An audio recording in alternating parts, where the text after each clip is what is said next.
Oi, meus alunos de terceiro ano, como é que vocês estão? Eu espero que vocês estejam bem, que estejam se cuidando, tomando todo tipo de cuidado nessa quarentena. Eu preparei aqui mais uma aula de sociologia, trazendo os conteúdos que a gente deve trabalhar nesse primeiro bimestre. O nosso último assunto que a gente trabalhou foi estratificação social e mobilidade social, onde eu trouxe alguns assuntos revisados e alguns assuntos já para a gente adiantar o nosso conteúdo, né, que já estava bastante atrasado.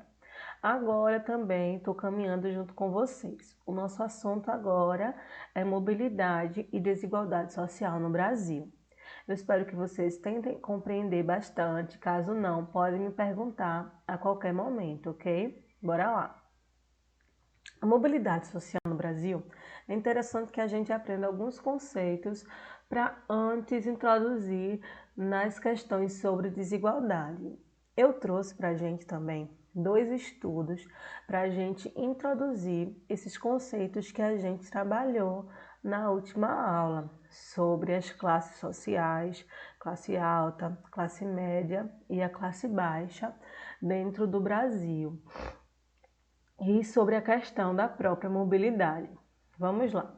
A mobilidade social no Brasil tem crescido muito rapidamente nas últimas décadas e, segundo os dados do IBGE, de 1970 até 2000, aumentou cerca de 63%. Apesar disso, não é possível afirmar que mobilidade social é sinônimo de igualdade social.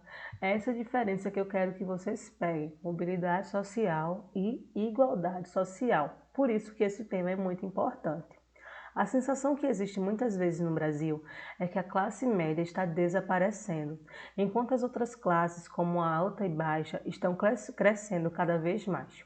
O mercado de trabalho hoje exige cada vez mais de trabalhadores que sejam mais qualificados e que implicam a educação com mais qualidade e mais especializada.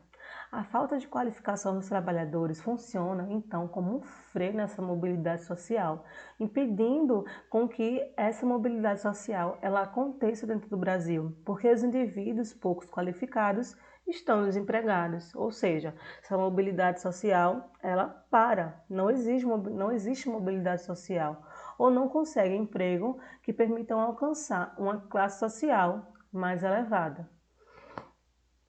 Assim, o investimento na educação e o enriquecimento profissional da população é um fator essencial para fomentar a mobilidade social e diminuir a desigualdade verificada atualmente. Em 2016, o IBGE lançou novos dados sobre a mobilidade social, sobre a mobilidade de educação e renda no Brasil. Foi uma grande novidade, pois fazia 20 anos que não se tinha dados oficiais comparando os resultados dos pais e dos filhos nesse país. Os resultados mostram que realmente o avanço educacional obtido nos últimos anos não foi suficiente para nos tornar uma sociedade com igualdade de oportunidades. E é aí onde eu quero chegar, que é no papo da desigualdade social dentro do Brasil e como essa mobilidade social ela influencia. Eu acho que vocês já devem estar chegando aonde eu quero chegar. A desigualdade social é para a sociologia um grande objeto de estudo. Vários estudos sociológicos mostram que alguns dos fenômenos sociais mais graves, como a violência, podem estar relacionados com as relações desiguais estabelecidas entre sujeitos. É comum pensar que a desigualdade está apenas relacionada com a condição econômica das pessoas. Porém, embora esse tipo de desigualdade, esse tipo de realidade individual, a condição material, ela tenha muito efeito, possua um valor social agregado e que possa influenciar positivamente e negativamente a realidade do sujeito, atributos como gênero, idade, crença religiosa e etnia, eles devem ter tido considerado em conta, são vistos dentro de um contexto valorativo. Sobre essa temática, eu trago aqui dois estudos que facilitarão nosso percurso nesse conteúdo. O primeiro é veiculado pela BBC News Brasil, abordando aquele estudo que eu comentei na última aula, O elevador social está quebrado? Como promover a mobilidade social e outros aspectos pertinentes sobre o tema que eu gostaria de trabalhar com vocês. E o segundo, não menos importante, que eu acredito que é muito importante, é sobre a temática da pandemia. É sobre a temática da desigualdade social em tempos de pandemia. Ele é realizado por meio de uma videoconferência com a temática de pandemia, demografia e desigualdade social. É muito interessante e vale a gente comentar, pegando todos esses conceitos que a gente trabalhou na aula passada e agora trabalhando sobre desigualdade e mobilidade social no Brasil. Bora lá para o primeiro estudo. O estudo veiculado pela BBC News é intitulado "Brasil é o segundo pior em mobilidade social em ranking de 30 países". O país ocupa a segunda pior posição em um estudo sobre mobilidade social feito pela Organização para a Cooperação e Desenvolvimento Econômico, com os dados de 30 países. É de acordo com aquele estudo que eu pedi para que a gente pudesse ler e mandei até o link para vocês. O elevador social está quebrado? Como promover mobilidade social?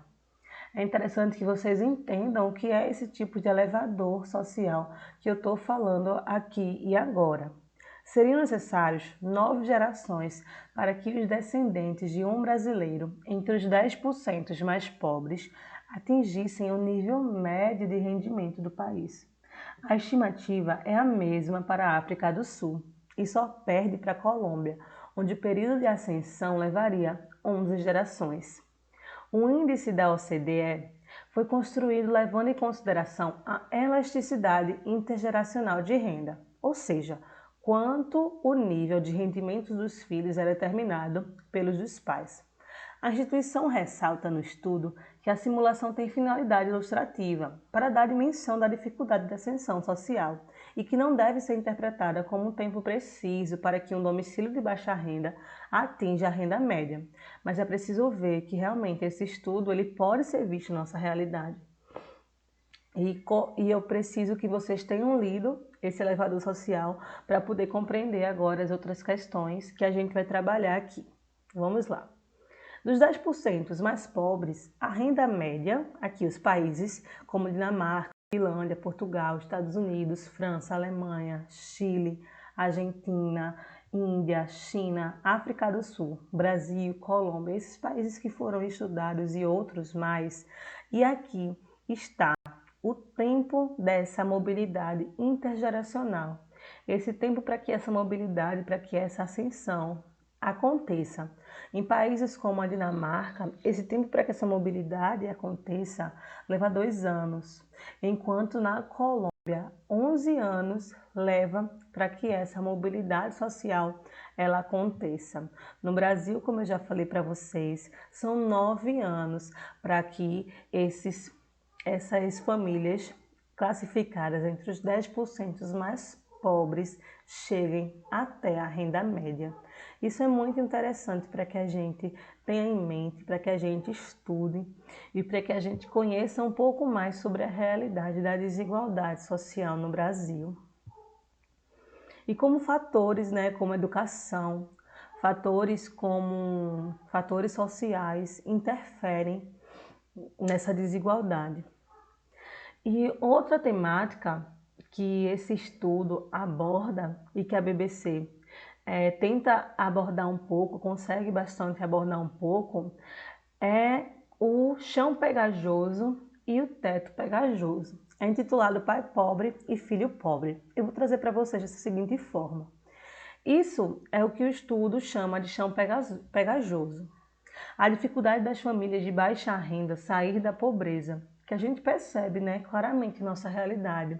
Filhos de pais na base da pirâmide têm dificuldade de acesso à saúde, a maior probabilidade de frequentar uma escola de ensino de baixa qualidade. Ou seja, a educação precária, em geral, limita as opções desses jovens no mercado de trabalho. Sobram o quê? Sobram empregos de baixa remuneração, empregos que não são bem reconhecidos, em que a possibilidade de crescimento salarial para quem tem pouca qualificação é muito pequena e a chance de perpetuação do ciclo de pobreza é enorme.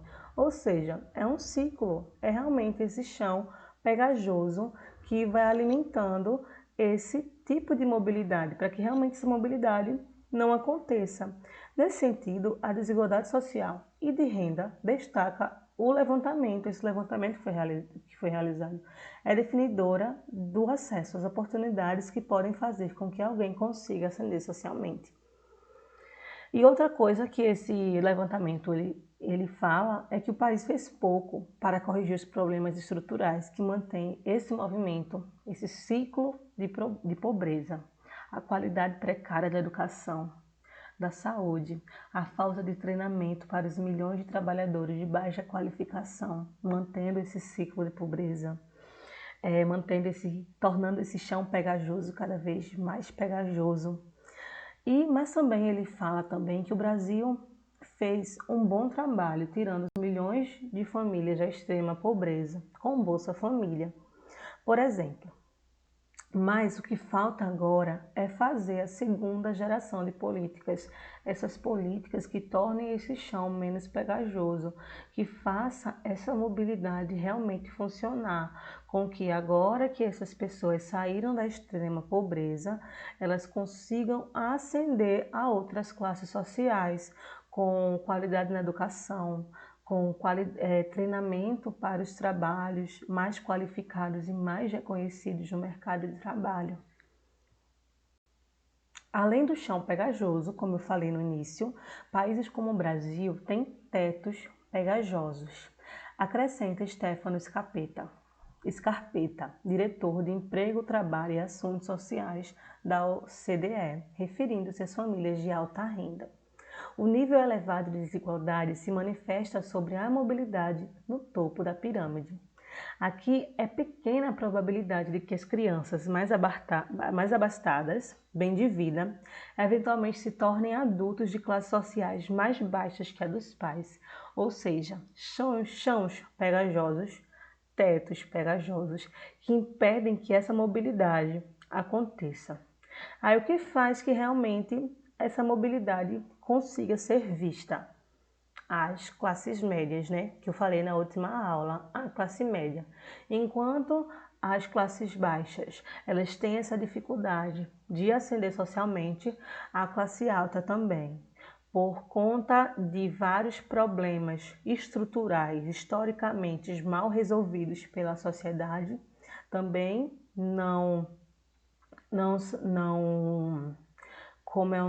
também não saem, e a verificação desse tipo de mobilidade social se dá pelas classes médias, como eu já falei no início da aula e como eu falei já na outra aula. Porque quando a gente analisa a mobilidade social do indivíduo e não de uma geração, verifica-se que, de uma forma geral, a classe média é o estamento de maior flexibilidade para cima e para baixo. A classe média ela se movimenta tanto para baixo, uma mobilidade vertical descendente, que vai para a classe baixa, ou a mobilidade vertical ascendente, que vai para a classe alta. No Brasil, a mobilidade da base da pirâmide para a classe média é maior em vários emergentes. Essa ascensão, contudo, é frágil. Essa mobilidade da classe média, ela é bastante frágil e as pessoas elas não percebem como é frágil essa mobilidade. A estrutura do mercado de trabalho, uma participação elevada de empregos informais que, como eu mostrei na última aula, aquela pirâmide que compõe todos os tipos das classes, classe alta, os trabalhadores se compõem a classe alta, a classe média, os trabalhadores se compõem a classe média. A gente percebeu a quantidade de empregos informais que compõem essa classe média, onde trabalhadores informais montam seus próprios negócios e ascendem para essa classe média, mas é uma ascensão muito frágil. Esse tipo de participação elevada em empregos informais intensifica os efeitos negativos da crise sobre a população mais vulnerável. Por quê? como aconteceu com parte da nova classe média durante a última recessão. O desemprego pode ser um caminho de retorno à pobreza. Por quê? Quando essas pessoas da classe média, elas, por exemplo, montam uma empresa, montam um pequeno negócio e contratam pessoas dessa classe baixa para trabalhar em suas empresas, em seus ramos, quando realmente há um período de recessão, um período de crise econômica, essas empresas declaram falência e o efeito recai sobre onde? Recai sobre a população mais vulnerável, recai sobre aquele funcionário da classe baixa que precisava daquela renda para manter a sua família. Então é aí onde a gente entende esse tipo de mobilidade e essa dependência dessas classes. Aqui eu trouxe essa imagem intitulada "A classe média é dominante no país? Avalia manteiga". Ela está disponível na Folha de Campinas, onde o entrevistado ele fala: se você chamar aquilo de prédio, então eu tenho um apartamento. Eu sou da classe média. Ele mora numa periferia, pelo que a gente pode analisar da imagem, ele mora numa periferia e essa charge, ela satiriza com essa flexibilidade das classes médias e sobre o entendimento que a sociedade tem de classe média, né? Onde todo mundo se acha classe média, mas ninguém realmente tem o conhecimento do que é classe média e sobre essa flexibilidade, sobre essa fragilidade do que é classe média. Vamos passar. Uma das outras formas também de analisar a mobilidade social é analisar ela junto ao crescimento econômico do país. O nível baixo de mobilidade social tem implicações negativas sobre o crescimento da economia como um todo, diz esse estudo da OCDE. Quando a gente afirma que existe esse teto pegajoso e existe esse chão pegajoso e eles impedem essa mobilidade social, fazendo com que haja esses níveis baixos de mobilidade social, talentos em potencial, pessoas que poderiam sair desse chão pegajoso para ir para uma classe média, para ir para uma classe alta, são perdidos e ou subaproveitados com menos iniciativas nas áreas de negócio. O elevador social quebrado também se manifesta sobre um bem-estar social. Por quê? Porque a percepção de que a oportunidade de ascensão depende de fatores que estão fora do alcance, como a renda dos pais ou o acesso à educação, gera desesperança, sentimento de exclusão e entre outros. Isso aumenta a probabilidade de conflitos sociais. Quando esse elevador ele está quebrado, esses conflitos eles são gerados trazendo sentimentos de incerteza, sentimentos do que eu vou fazer da minha vida, sentimentos de desesperança, sentimentos de exclusão. E muitos e outros estudos que a gente percebe por aí de pessoas, por exemplo, graduadas, pessoas de classes baixas, graduadas, que não conseguem um emprego em suas devidas áreas e acabam indo são subaproveitados por empregos em outras áreas e são menos investidos por conta realmente dessa sociedade mal estruturada, dessa sociedade de vários problemas que eu estou tentando falar com vocês, historicamente mal resolvidos. A desigualdade social e de renda é definidora de acesso às oportunidades que podem fazer com que alguém consiga ascender socialmente. Isso a gente deve sair dessa aula com isso fixado em mente. A desigualdade social e de renda define o acesso às oportunidades que podem fazer com que alguém consiga ascender socialmente. O outro estudo que eu gostaria de comunicar, de falar com vocês, de partilhar com vocês, é sobre a pandemia. Por conta de tudo isso que a gente está passando, de como é que a gente pode analisar esses problemas históricos, esses problemas sociais mal resolvidos e como eles são desmascarados, como eles são abertos quando um país ele passa por uma crise sanitária, por uma crise política. E a pandemia está evidenciando essa desigualdade social no Brasil e no mundo inteiro. Tanto que o estudo é intitulado A Pandemia Evidencia e expõe a desigualdade social no Brasil e no mundo. É uma reportagem feita a partir de uma videoconferência. A videoconferência sobre o tema Pandemia, Demografia e Desigualdade Social. A doutora em demografia e professora da Harvard, Márcia Castro, defendeu o distanciamento físico no combate ao Covid-19 e apresentou um panorama da evolução do vírus no estado do Ceará e sua relação com os indicadores sociais no estado.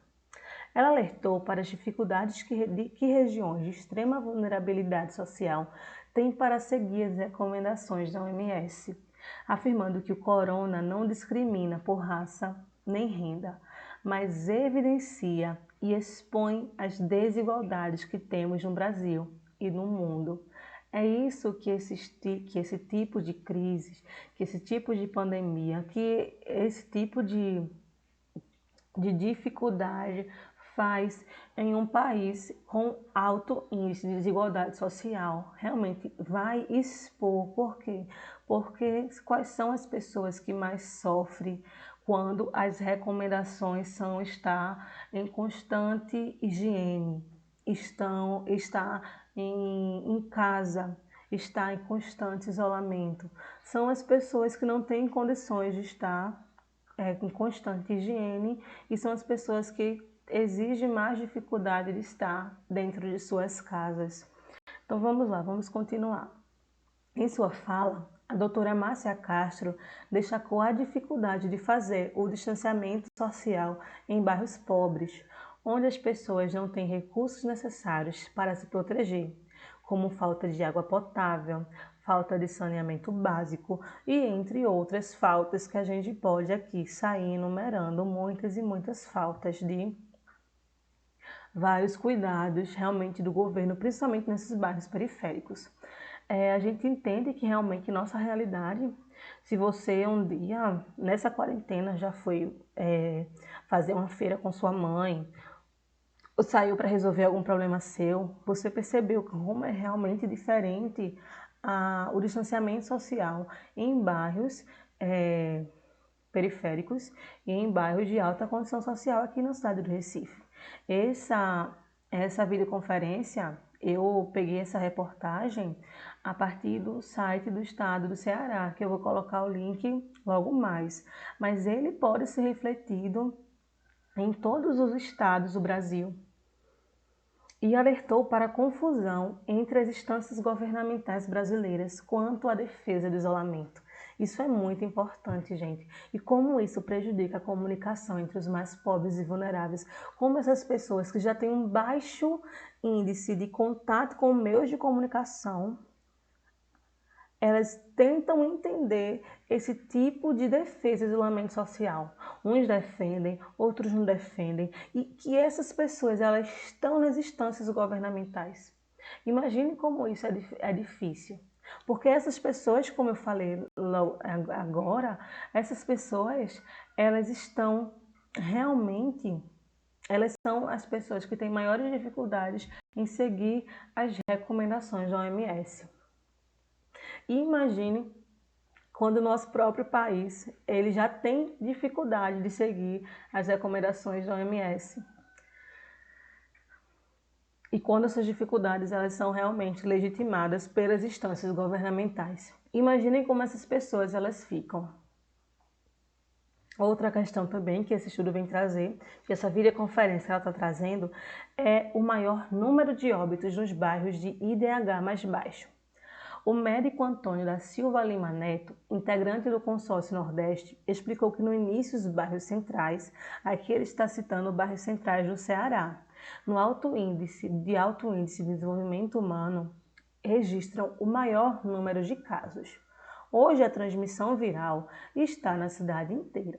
Ele afirma que logo no início da pandemia, Os bairros com alto índice de IDH registraram maior número de casos, mas que hoje a transmissão está pela cidade inteira. O nosso grande desafio é a dispersão do vírus para as áreas mais adensadas, onde o isolamento social é muito difícil. Ele informou que, apesar do número de casos da Covid se encontrar em bairros de IDH alto, o maior número de óbitos está no cinturão da pobreza, está nos bairros onde o IDH, o Índice de Desenvolvimento Humano, estão mais baixos, gente. E eu tentei falar sobre a obviedade disso, mas a gente precisa deixar isso bem mais claro, que são essas pessoas que têm dificuldade de saneamento, que são essas pessoas que têm dificuldade de ficar em casa, porque precisam sobreviver. Que são essas pessoas que não têm água em casa, que muitas vezes têm dificuldade de ter um teto para morar. Então, assim, o maior número de óbitos está realmente nesse cinturão da pobreza, nesses bairros onde o DH é mais baixo. E a gente ainda fala mais sobre isso, ainda tento falar mais sobre isso, é sobre como isso carrega uma alta carga de preconceito e de humilhação. A professora Mônica Martins, da Universidade Estadual do Ceará, faz uma reflexão sobre a pandemia no Brasil, um dos países mais desiguais do mundo. Ela ressaltou a falta de estrutura e as condições precárias de vida e de trabalho da população mais humilde, que sofre preconceito e humilhação todos os dias, não só em tempos de pandemia. Essas pessoas são relegadas ao trabalho subalterno, violentadas em seus direitos. Todos os dias têm seus direitos violentados. A população da rua é invisível. O sistema é perverso e injusto, ela ainda afirma, acrescentando que hoje, em meio a tantas incertezas, uma única certeza é possível. Enquanto permanecer esse padrão de desigualdade social, são os trabalhadores que vão sucumbir ao Covid-19. Aquelas pessoas que dependem do SUS, aquelas pessoas que não têm um saneamento adequado, são aquelas pessoas que em suas casas faltam águas todos os dias. Como é que elas podem seguir essa ordem de lavar as mãos, de manter alto índice de higiene, com alto preço do álcool em gel e com em suas casas faltando água todos os dias? E quando essas pessoas realmente não têm casa para morar, vivem nas ruas, são invisíveis, como a professora Mônica Martins ela afirma. Então, assim, gente, toda essa questão de desigualdade social, a gente poderia trabalhar N fontes, e N fontes, N assuntos, N argumentos. Eu quis trazer essas duas aqui para que a gente pudesse abrir os nossos olhos para essa desigualdade na pandemia e para essa desigualdade social no Brasil e no mundo. Como o Brasil ainda precisa evoluir, precisa facilitar essa mobilidade social, porque tudo vai voltar para ele um certo ponto. Ainda voltando para essa carga de preconceito e humilhação, moradores de rua perguntando um para os outros, de uma forma irônica, mas de uma forma também bem reflexiva. E aí, já baixou o aplicativo? Realmente, gente, esse auxílio de R$ 600 está sendo dado para o governo. Como é que essas pessoas elas vão conseguir ter acesso a essas pessoas? Se para ter um CPF já é difícil, se já para ser vista nas ruas já é completamente difícil, se essas pessoas, para essas pessoas serem vistas, essas pessoas serem reconhecidas já é completamente difícil. Imagina um tempo de pandemia, onde as pessoas ficam mais voltadas para si mesmas, voltadas para a sua individualidade, para a sua proteção. Então, assim, gente, essas e mais outras informações estão no site do governo do estado do Ceará. Tá aqui o link para caso vocês queiram dar uma olhada. Eu achei muito interessante e fiz questão de trazer para vocês nesse assunto sobre desigualdade social no Brasil e para que a gente possa abrir um pouco nossa mente sobre tudo isso que a gente está vivenciando nesse tempo de isolamento, nesse tempo de quarentena, né? Que possa fazer a gente, nesse tempo de isolamento, a gente se cuidar, mas que a gente não se isole na nossa individualidade. É isso que eu queria desejar para vocês. As atividades para serem realizadas eu vou deixar aqui porque eu gostaria de explicar elas duas, né? Serão duas pesquisas. A primeira pesquisa é sobre o coeficiente de Gini e o índice de desenvolvimento humano. Como eu falei sobre ele, eu gostaria de trazer ele também. Nessa pesquisa, vocês vão pontuar a importância desses dois medidores de desigualdade social. Ele é para ser digitado, essa pesquisa é para ser digitada, no mínimo 10 linhas e no máximo uma folha apenas. E para ser enviada para mim até a próxima nossa aula de Sociologia. Lembrando de Sociologia, eu sei que eu dou aula para vocês de Filosofia também, mas será para ser entregue até a nossa próxima aula de Sociologia. Caso vocês tenham alguma dúvida, me procurem. A outra pesquisa é bem legal também. É para vocês pesquisarem na internet, com auxílio de redes sociais, com auxílio do Google, reportagens, jornais, vocês vão gostar. É sobre o afeto na pandemia, sobre as ações de afeto na pandemia, mostrando esse lado dessa quarentena. Vocês podem pesquisar todos os tipos de ações pertinentes a esse tema. Vocês vão pesquisar sobre os combates ao efeito da pandemia e do isolamento, utilizando esses tipos de ação. Como fazer?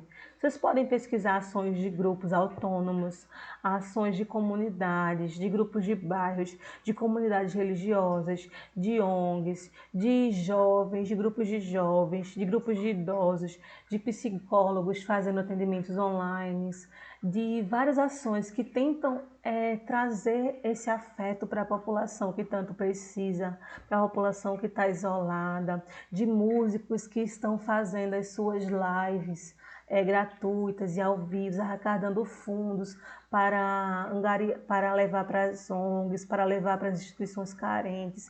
Então, eu deixo esse tema bem aberto, contando com que vocês pesquisem sobre esse afeto nessa pandemia, nessa quarentena.